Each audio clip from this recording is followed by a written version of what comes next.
ಜೈ ಶ್ರೀ ಗುರುದೇವ್. ನಾನು doctor Yatish, senior consultant interventional cardiologist, Adichunchanagiri super speciality hospital, Vijayanagar, Mandya. ನಾವು ಇವತ್ತು ಹೃದಯಕ್ಕೆ ಅಳವಡಿಸುವಂತಹ ಪೇಸ್ ಮೇಕರ್ ಬಗ್ಗೆ ತಿಳ್ಕೊಳ್ಳೋಣ. ಪೇಸ್ ಮೇಕರ್ ನಾವು ಯಾರಿಗೆ ಅಳವಡಿಸ್ತೀವಿ, ಅದರ ಅವಶ್ಯಕತೆಗಳೇನು, ಪೇಸ್ ಮೇಕರ್ ಆಪರೇಷನ್ ಆದಮೇಲೆ ಅವರ ಜೀವನ ಶೈಲಿ ಹೆಂಗಿರುತ್ತೆ ಅಂತ ಇವತ್ತು ಪರಿಪೂರ್ಣವಾಗಿ ತಿಳ್ಕೊಳ್ಳೋಣ. ಸಾಮಾನ್ಯವಾಗಿ ನಮ್ಮ ಹೃದಯವು ನಿಮಿಷಕ್ಕೆ 60ರಿಂದ 100 ಬಾರಿ ಎದೆ ಬಡಿತವನ್ನು ಶುರುವಾಗುತ್ತೆ.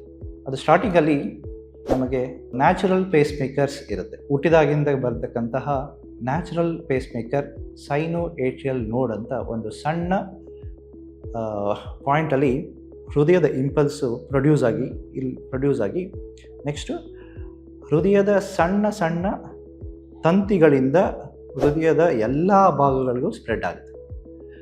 ಅಲ್ಲಿಂದ ಉತ್ಪತ್ತಿ ಆದಂತಹ ಕರೆಂಟ್, ವಿದ್ಯುತ್, ಅದು ಹೃದಯದ ಪ್ರತಿಯೊಂದು ಭಾಗಕ್ಕೆ ತಲುಪಿ ಹೃದಯದ ಸ್ನಾಯುಗಳು ಕಾಂಟ್ರಾಕ್ಷನ್ಗೆ ಹೆಲ್ಪ್ ಮಾಡುತ್ತೆ. ಅದನ್ನೇ we call it as impulse, electrical impulse ಅಂತ ಕರಿತೀವಿ. ಇದು ಸಾಮಾನ್ಯವಾಗಿ ನಾರ್ಮಲಿ 60ರಿಂದ 100ವರೆಗೂ ಪ್ರತಿ ನಿಮಿಷಕ್ಕೆ ಅದು ಪ್ರೊಡ್ಯೂಸ್ ಮಾಡುತ್ತೆ. ನಮ್ಮ ಹೃದಯ ಬಡಿತವು 60ರಿಂದ 100ವರೆಗೂ ಪ್ರತಿ ನಿಮಿಷಕ್ಕೆ ಹೃದಯ ಬಡಿತಗೊಳ್ಳುತ್ತೆ.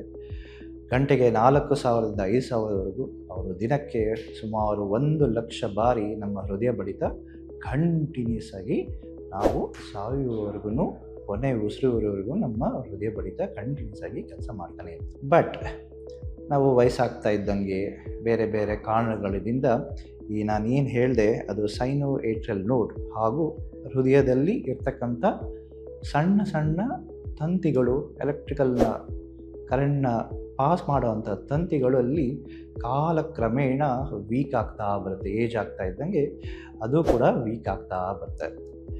ಅದು ಯಾವಾಗ ವೀಕ್ ಆಗುತ್ತೆ ಆವಾಗ ಹಾರ್ಟ್ ಬೀಟ್ ಡೌನ್ ಆಗ್ತಾ ಬರ್ತಾ ಇರುತ್ತೆ. ಯೂಶಲಿ ಏನು 60ರಿಂದ 100ವರೆಗೂ ಸಾಮಾನ್ಯವಾಗಿ ಹೃದಯ ಬಡಿತಾ ಇರುತ್ತೆ, ಅದು 50, 40ಗಿಂತ ಕಡಿಮೆ ಬಂದಾಗ ಹೃದಯ ಬಡಿತವು ಬ್ರೈನ್ಗೆ ಹಾಗೂ ಶರೀರಕ್ಕೆ ಪೂರ್ಣವಾಗಿ ರಕ್ತ ಸಂಚಲನ ಕಡಿಮೆ ಆಗುತ್ತೆ. ಆ ಬ್ರೈನ್ಗೆ ರಕ್ತ ಸಂಚಲನ ಕಡಿಮೆ ಆದಾಗ ಪೇಷಂಟ್ಗೆ ತಲೆ ತಿರುಗಿ ಬರೋದು, ಮೂರ್ಛೆ ಹೋಗೋದು, ಆಯಾಸ ಆಗೋದು, ಇವೆಲ್ಲ ಸಿಂಪ್ಟಮ್ಸ್ನ ಕಾಣಿಸ್ಕೊಳ್ಳುತ್ತೆ. ಯೂಶಲಿ ಯಾರು 50 ವರ್ಷಗಳಿಂದ ಮೇಲ್ಪಟ್ಟವ್ರಿಗೆ ಯಾರು ಈ ಥರ ಮೂರ್ಛೆ ಹೋಗುತ್ತೆ, ತಲೆ ತಿರುಗಿ ಬರುತ್ತೆ, ಇವ್ರಿಗೆಲ್ಲ ನಾವು ಫಸ್ಟ್ ECG ಮಾಡಿ ನೋಡ್ತೀವಿ. ECGಯಲ್ಲಿ ಗೊತ್ತಾಗುತ್ತೆ ಎಷ್ಟಿದೆ ಅವ್ರಿಗೆ ಎಕ್ಸಾಕ್ಟಾಗಿ ಹಾರ್ಟ್ ಬೀಟ್ ಎಷ್ಟು ಬರ್ತಾ ಇದೆ ಅಂತ ನೋಡ್ತೀವಿ. ಒಂದು ವೇಳೆ ಅದೇ 40ಗಿಂತ ಕಡಿಮೆ ಇದ್ದಲ್ಲಿ ಅವ್ರಿಗೆ ಪೇಸ್ ಮೇಕರ್ ಅವಶ್ಯಕತೆ ಬರುತ್ತೆ. ಅದಲ್ಲದೆ ಕೆಲವರಲ್ಲಿ ಆ ಥರ ತಂತಿಗಳಲ್ಲಿನೂ ಚೇಂಜಸ್ ಇರ್ತಕ್ಕಂಥ ಟ್ರೈಫೆಸಿಕ್ಯುಲರ್ ಬ್ಲಾಕ್ ಅಂತೀವಿ, ಕಂಪ್ಲೀಟ್ ಹಾರ್ಟ್ ಬ್ಲಾಕ್ ಅಂತ ಹೇಳ್ತೀವಿ. ಈ ಥರ ಸುಮಾರು ಕಾರಣಗಳಿಂದ ಅವ್ರಿಗೆ ಏಜ್ ಆಗ್ತಾ ಇದ್ದಂಗೆ ಆ ತಂತಿಗಳಲ್ಲಿ ವೀಕ್ನೆಸ್ ಆಗಿರೋದ್ರಿಂದ ಕರೆಂಟ್ ಪ್ರಾಪರಾಗಿ ಪಾಸ್ ಆಗಲ್ಲ, ಅವ್ರಿಗೆ ಹಾರ್ಟ್ ಬೀಟು ಹಂಗೆ ಡೌನ್ ಆಗ್ತಾ ಇರುತ್ತೆ.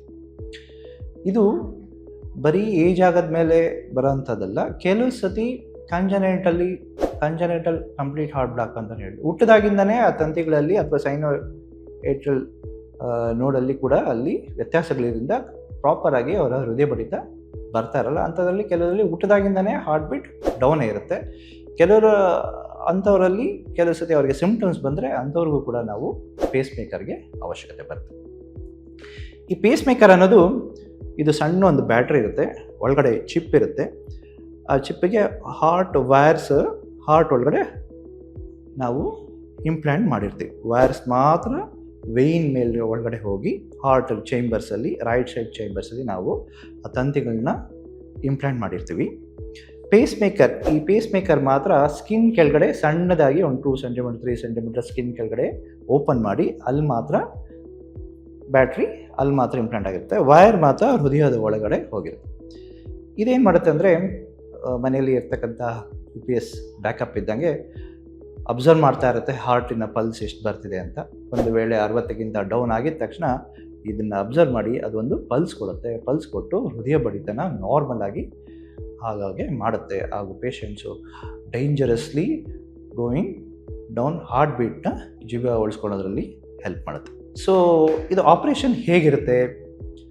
ಪೇಷಂಟ್ಗೆ ನಾವು ಅನಸ್ತೇಷಿಯಾ ಕೊಡೋದಿಲ್ಲ. ಸ್ಮಾಲ್ ಆಗಿ ಇಲ್ಲಿ ಮಾತ್ರ ಬೆನ್ನ ಕೆಳಗಡೆ ಲೆಫ್ಟ್ ಶೋಲ್ಡರ್ ಇಲ್ಲಿ ಮಾತ್ರ ಸ್ವಲ್ಪ ಲೋಕಲ್ ಅನಸ್ತೇಷಿಯಾ ಕೊಟ್ಟು ಒಂದು 2 ಸೆಂಟಿಮೀಟರ್ 3 ಸೆಂಟಿಮೀಟರ್ ಮಾತ್ರ ಸ್ಕಿನ್ ಓಪನ್ ಮಾಡಿ ವೈರ್ ಮಾತ್ರ ಹಾರ್ಟ್ ಒಳಗಡೆ ಪಾಸ್ ಮಾಡಿ ನಾವು ಅದನ್ನು ಇಂಪ್ಲಾಂಟ್ ಮಾಡಿರ್ತೀವಿ. ಅದು ಆಪ್ರೇಷನ್ ಒಳಗೆ 5 ಡೇಸ್ ಒಳಗಡೆ ಉಂಡು ಹೀಲ್ ಆಗಿರುತ್ತೆ. ಹೀಲ್ ಆದಮೇಲೆ ಅವರು ನಾರ್ಮಲ್ ಆಗಿ ನಮ್ಮ ಎಲ್ಲ ಕೆಲಸಗಳನ್ನು ಮಾಡ್ಬೋದು. ಒಂದು 1 ವೀಕ್ 2 ವೀಕ್ಸ್ ಈ ಹ್ಯಾಂಡ್ನ ತುಂಬ ವಿಗರಸ್ ಆಗಿ ಯೂಸ್ ಮಾಡೋಗಿರಲ್ಲ. ಅದು ಬಿಟ್ಟರೆ ಬೇರೆ ಏನು ಸಮಸ್ಯೆ ಇರಲ್ಲ. ಹೈ ಇಂಟೆನ್ಸಿಟಿ ಎಲೆಕ್ಟ್ರಿಕ್ ಫೀಲ್ಡು ಹಾಗೂ ಮ್ಯಾಗ್ನೆಟಿಕ್ ಫೀಲ್ಡ್ಗೆ ಅವರು ಹೋಗಬಾರ್ದು. ಲೈಕ್ ಟ್ರಾನ್ಸ್ಫಾರ್ಮರ್ ಹತ್ರ ತುಂಬ ಮ್ಯಾಗ್ನೆಟಿಕ್ ಫೀಲ್ಡ್ ಹತ್ರ ಹೋಗೋದೊಂದು ಬಿಟ್ಟರು, ಅದೊಂದು ಬಿಟ್ಟರೆ ಮಿಕ್ಕಿದೆಲ್ಲ ಅವರು ಎಲ್ಲ ಕೆಲಸಗಳನ್ನು ಫೋನ್ ಆಗಲಿ ಮಿಕ್ಕಿದಾದ ಎಲೆಕ್ಟ್ರಿಕ್ ಎಕ್ವಿಪ್ಮೆಂಟ್ಸ್ ಆಗಲಿ ಪ್ರತಿಯೊಂದನ್ನು ಅವರು ಯೂಸ್ ಮಾಡ್ಬೋದು. ಫ್ಲೈಟಲ್ಲಿ ಓಡಾಡೋದಾಗಲಿ ಎಲ್ಲನೂ ಅವರು ಮಾಡ್ಬೋದು. ಅದಕ್ಕೆ ಏನೂ ತೊಂದರೆ ಬರೋದಿಲ್ಲ. ಮೊದಲು ಬರ್ತಕ್ಕಂಥ ಪೇಸ್ ಮೇಕರ್ಸಲ್ಲಿ MRI ಅವಶ್ಯಕತೆ ಬಂದರೆ MRI ಮಾಡೋಕ್ಕಾಗ್ತಾ ಇರಲಿಲ್ಲ.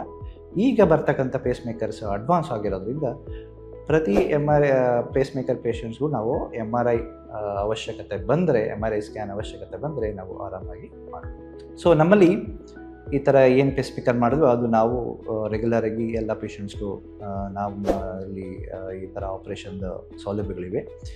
ಪ್ರತಿಯೊಬ್ಬರಿಗೂ ಅದು ಕಡಿಮೆ ಬೆಲೆಯಲ್ಲಿ ನಮ್ಮಲ್ಲಿ ಈ ಆಪ್ರೇಷನ್ನ ನಾವು ಮಾಡ್ತೀವಿ. ಇನ್ನೂ ಪೇಸ್ ಮೇಕರ್ ಅಲ್ದಿರ CRTD ICD implantation implantable cardiac defibrillators ಯಾರಿಗೆ ಹಾರ್ಟ್ ಬೀಟ್ ಜಾಸ್ತಿ ಆಗುತ್ತೆ, ಜಾಸ್ತಿ ಆಗೋರ್ಗು ಅದು ಸಪ್ರೇಟ್ ಮೆಕ್ಯಾನಿಸಮ್ ಇದೆ. ಅದು ಇಂಟರ್ನಲ್ ಶಾಕ್ ಕೊಟ್ಟು ನಾರ್ಮಲ್ ಹಾರ್ಟ್ ಬೀಟ್ನ ಎಸ್ಟಾಬ್ಲಿಷ್ ಮಾಡುತ್ತೆ. ಅಂಥ ಆಪ್ರೇಷನ್ಸು ನಾವು ಮಾಡ್ತೀವಿ. ಇದಲ್ದಿರ ಯಾರಿಗೆ ಹಾರ್ಟ್ ವೀಕ್ ಆಗಿರುತ್ತೆ ಅಂಥವ್ರು ಕೂಡ ನಾವು CRTD ಇಂಪ್ಲಾಂಟೇಷನ್ ಅಂತ ಹೇಳ್ತೀವಿ, ಕಾರ್ಡಿಯಾಕ್ ರೀಸಿಂಕ್ರೈಸೇಷನ್ ಥೆರಪಿ ಅಂತ ಹೇಳ್ತೀವಿ. ಅದನ್ನು ಕೂಡ ಆ ಥರ ಆಪ್ರೇಷನ್ನು ಆ ಥರ ಡಿವೈಸಸ್ ಕೂಡ ನಾವು ನಮ್ಮ ಹಾಸ್ಪಿಟಲಲ್ಲಿ ನಾವು ಇಂಪ್ಲಾಂಟ್ ಮಾಡ್ತೀವಿ. ದಯವಿಟ್ಟು ಎಲ್ಲರೂ ಈ ಸೌಲಭ್ಯಗಳನ್ನು ನಮ್ಮ ಹಾಸ್ಪಿಟಲ್ಗೆ ಬಂದು ಈ ಸೌಲಭ್ಯಗಳನ್ನು ಪಡ್ಕೊಬೇಕಂತ ನಾನು ನಿಮ್ಮಲ್ಲಿ ವಿನಂತಿ. Thank you.